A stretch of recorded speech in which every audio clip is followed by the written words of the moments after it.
최근 국민안전처가 고령자 뇌출혈 주의보를 내렸습니다. 본격적인 추위가 시작되며 뇌출혈 환자가 증가할 것으로 예상되기 때문인데요. 실제로 기온이 떨어지며 혈압이 높아지는 겨울철, 뇌출혈 환자가 가장 많이 발생한다고 합니다. 돌연사에 이를 수 있고 생존한다 해도 영구적인 장애를 남길 수 있는 질병. 오늘 메디컬 노트에서는 내 몸의 시한폭탄, 뇌출혈의 모든 것을 알아봅니다.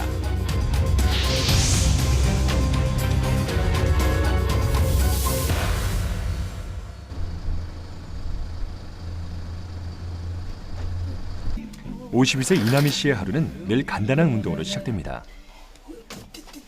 겨울이 되며 실내 자전거를 즐겨 탄다는 이남희 씨. 하지만 이마저도 힘겨워 보이는데요. 9년 전 찾아온 뇌출혈 후유증 때문입니다. 저 지금 왼쪽은 못 써요. 왼쪽 팔다리는 제 스스로 할 수 있는 게 없어요. 걷는 거는 그래도 스스로 한다 그래도 걷는 건. 근데 손은 전혀 못 움직이니까. 흔히 중풍으로 불리는 뇌출혈. 마비는 뇌출혈의 가장 대표적인 후유증입니다. 이남희 씨의 경우 왼쪽 반신마비와 혀 및 신경마비로 인한 언어장애를 겪었습니다. 9년 전 학원차를 몰았던 이남희 씨. 새벽 일찍 일어나고 늦게까지 운전을 하다 보니 몸에 무리가 생기기 시작했습니다. 불행은 생각지 못한 순간 찾아왔는데요. 제가 화장실을 갔다가 나오면서 불을 끄려고 싹 돌아섰는데 몸이 안 돌아가더라고요. 이상하다. 왜 그러지 하면서 이상한데 이제 불을 안 끄고 그냥 방으로 들어가는데 갑자기 방으로 가는데도 막 몸이 이상한 거예요. 술 취한 것 같이. 방 쪽으로 한 발 디디면서 그대로 쓰러졌거든요. 뇌출혈이란 뇌의 혈관벽이 높은 혈압을 견디지 못하고 파열되는 것을 뜻합니다.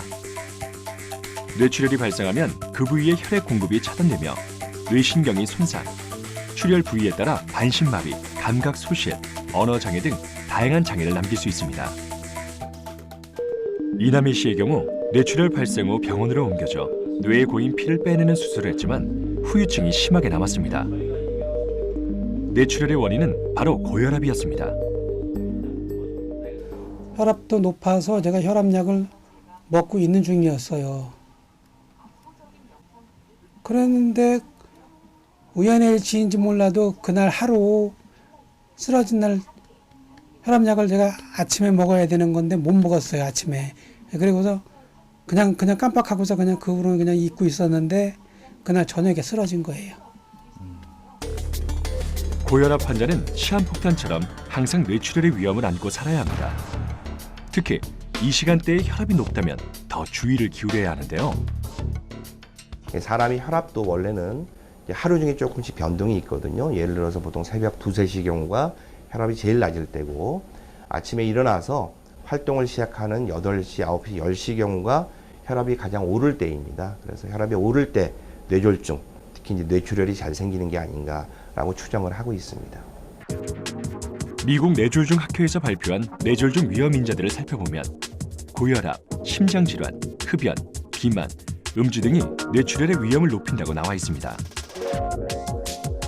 이런 위험 인자들을 잘 조절하면 혈관 질환의 90%를 예방할 수 있다고 합니다. 대표적인 전조 증상은 일반적인 뇌졸중 증상, 그러니까 입이 삐뚤어지고 말이 잘 안 나오거나 말이 어둔하고, 또 이제 마비가 오는데 그게 이제 부분적인 마비가 아니라 한쪽 팔다리가 전체가 갑자기 힘이 빠지는 증상. 이런 증상들은 이제 뇌출혈의 어떤 전조 증상으로 볼 수 있고요. 특히 뇌출혈은 뇌경색과는 달리 심한 두통이 동반되고 또 그로 인해서 구토 증상이 또는 미식거림이라든지 이런 게 같이 있다는 점이 또 중요한 한 뇌출혈의 증상으로 볼 수 있습니다. 이남희 씨 역시 뇌출혈 발생 1년 전 이런 증상들을 겪었습니다. 몸이 보낸 경고였던 셈이죠. 외출에 나선 이남희 씨. 병원에서는 회복 가능성이 없다고 했지만 2년 전부터 운전대를 다시 잡을 정도로 건강을 회복했습니다. 바로 강한 재활 의지 덕분이었습니다. 지금은 병원 가는 길이에요. 일주일에 2번씩 병원에 재활 치료 때문에 가거든요. 운전은 그에게 가장 큰 기쁨입니다. 부단한 노력 끝에 얻은 결과이기 때문이죠. 엄격한 신체 검사도 통과했습니다. 저도 그냥 울적하거나 좀 기분이 좀 그럴 때는 그냥 차 타고서 그냥 아무데나 그냥 가고 싶은 데 가니까 그거 하나만 해도 얼마나 좋은지 몰라요.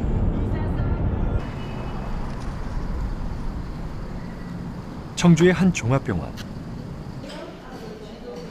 이남희 씨는 이곳에서 일주일에 2번씩 재활 치료를 받고 있습니다. 이렇게 치료를 받은 지 벌써 9년. 길다면 길고 짧다면 짧은 시간. 그에게 참 많은 변화가 일어났습니다. 음식을 넘길 수 있게 됐고 말을 하고 걸을 수 있게 된 거죠. 통증은 약간 있어요. 근데 맘대로 움직이지 못하니까 지금 이 상태만 움직일 수 있는 상태만 돼도 기뻐요. 반갑고. 보고 계세요. 어이구, 생각보다 잘 밀어지는데. 천천히 앞으로. 재활 치료는 관절이 굳는 것을 막아주고 회복에 도움을 줍니다. 현재 작업 치료를 받고 있는 이남희 씨. 이는 식사나 옷을 갈아입는 등 환자가 독립적으로 일상생활을 할 수 있도록 훈련하는 치료입니다. 호전이 됐다고 봐야죠. 예전 같은 경우에는 팔 올리는 것조차도 잘 안 되셨는데 그래도 지금은 어느 정도 팔 올리시려고 하시면 그래도 좀 올리시니까 그런 부분에 대해서는 이제 좀 호전이 됐다고 볼 수 있는데 이제 손 쪽은 아직 좀 안 되셔서 그런 쪽으로 해서 일상생활 하시고 이러신 거는 좀 힘드세요. 네. 재활 치료가 끝난 뒤에도 혼자나마 운동을 계속하는 이남희 씨.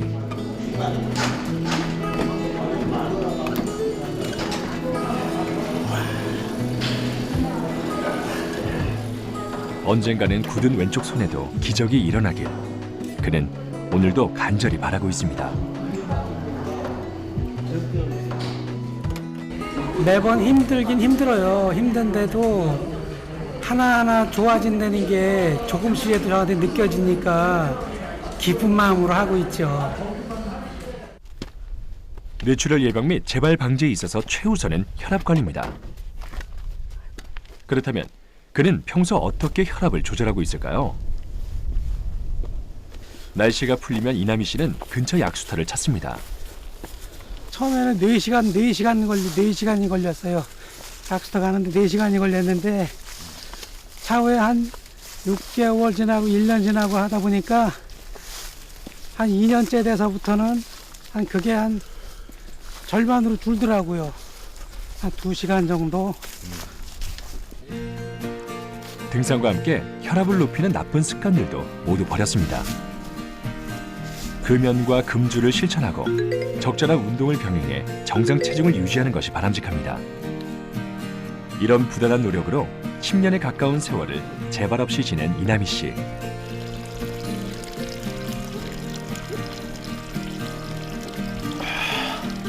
앞으로의 계획을 물었습니다. 그냥 지금 하던 생활대로 그냥 하면 될 것 같아요. 예전에는 제가 회복할 수 있을까 하는 그런 의심이 더 많았는데 요즘은 될 수 있구나, 될 수 있다. 이제 이런 상태로 마음이 바뀌었어요. 조금만 더 하면 되겠다 싶은 그런 마음이 완전 100%는 아니어도 하다 보면 생활하는데 불편하지 않게만 몸이 회복만 돼도 그것만 해도 더 바랄 게 없죠. 한 번 터지면 되돌릴 수 없는 질환. 그렇다면 겨울철 갑작스레 뇌출혈 환자가 발생하면 어떻게 대처해야 할까요? 제일 중요한 것은 119에 전화해 출혈이 더 커지기 전 병원에 가는 것입니다. 보호자분들이 쓰러져 있는 분들한테 청심환이나 물이나 이런 것들을 음식물을 먹이시는데요. 그거는 기도 폐쇄나 폐렴으로 이어질 수 있기 때문에 그 환자분들한테는 가급적이면은 그런 음식물을 드시지 않게 하시는 게 좋습니다. 또 턱을 들어올려 기도를 확보하고 뇌출혈의 경우 심정지로 이어질 확률이 높으므로 심폐소생술을 해줍니다. 산부 압박을 도저히 못 하시는 분들은 119가 올 때까지 기도 개방을 해주시고 온몸에 쪼여있는 옷을 조금 느슨하게 풀어주시는 것도 도움이 됩니다. 뇌출혈이 한번 발생한 환자라면 재발이 쉬운 겨울철, 특히 주의를 기울이는 것이 좋은데요. 더 중요한 거는 재발을 예방하는 겁니다. 이게 재발을 하면 그 다음엔 정말 회복이 잘 안 돼요.